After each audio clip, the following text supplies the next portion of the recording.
নমস্কার, রেবা কিচেনে স্বাগত জানিয়ে আজকে আপনাদের সঙ্গে আবার একটা নতুন রেসিপি নিয়ে এসেছি। সেটি হচ্ছে ডিমের। এই রেসিপিটি বানানোর জন্য আমি এখানে দুটি ডিম নিয়েছি। এই ডিমগুলোকে আমি ফাটিয়ে নেব।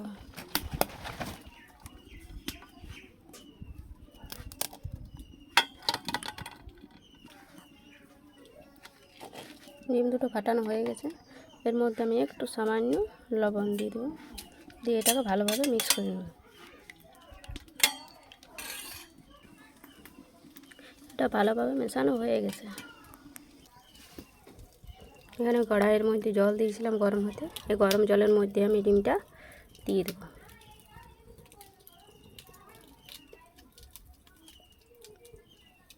এভাবে এটাকে 10 মিনিট আমি সিদ্ধ করে নেব। দেখুন, এটা 10 মিনিটের মতন হয়ে গেছে সিদ্ধ। এবার এটাকে আমি একটা পাত্রের মধ্যে নামিয়ে নেব। দেখুন, এটা নামানো হয়ে গেছে। এবার এটাকে আমি এভাবে ছুরি দিয়ে কেটে নেব।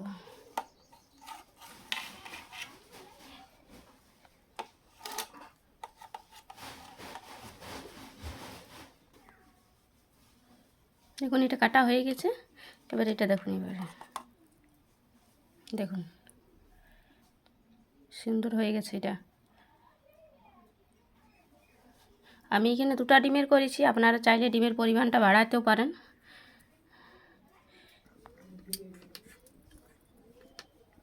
এবার কড়াইয়ের মধ্যে কিছুটা সরষের তেল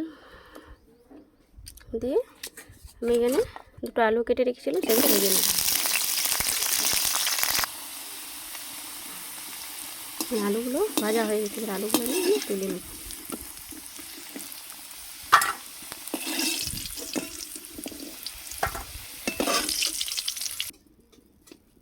এবার ওই তেলের মধ্যে একটা শুকনো লঙ্কা, পাঁচফোড়ন, আর এখানে একটা মিডিয়াম সাইজের পেঁয়াজ,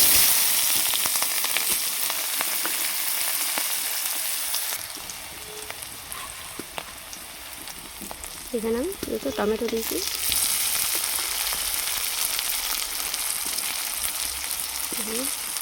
নুন,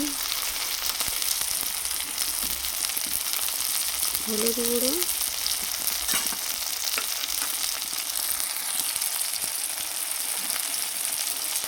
জিরে গুঁড়ো,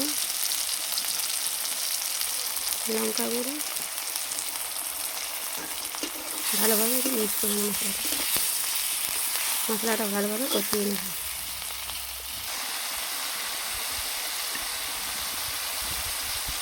1 চামচ রসুন বাটা আর 1 চামচ আদা বাটা দিয়ে ভালোভাবে মশলাটাকে আবার কষিয়ে নেব।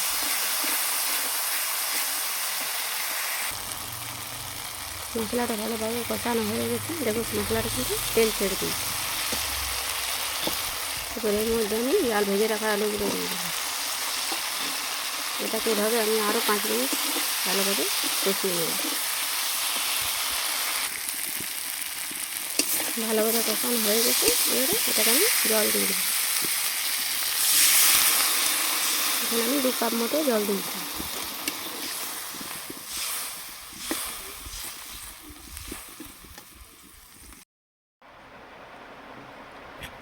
ভালোভাবে আলুটা সিদ্ধ হয়ে গেছে। এবার এর মধ্যে আমি যে ডিমগুলো করে রেখেছিলাম সেগুলো দিয়ে দেবো।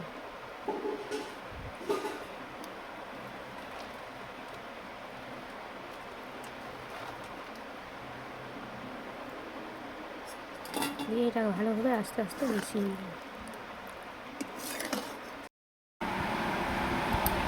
দেখুন, এইভাবে তৈরি হয়ে গেল ডিমের এই রেসিপিটি।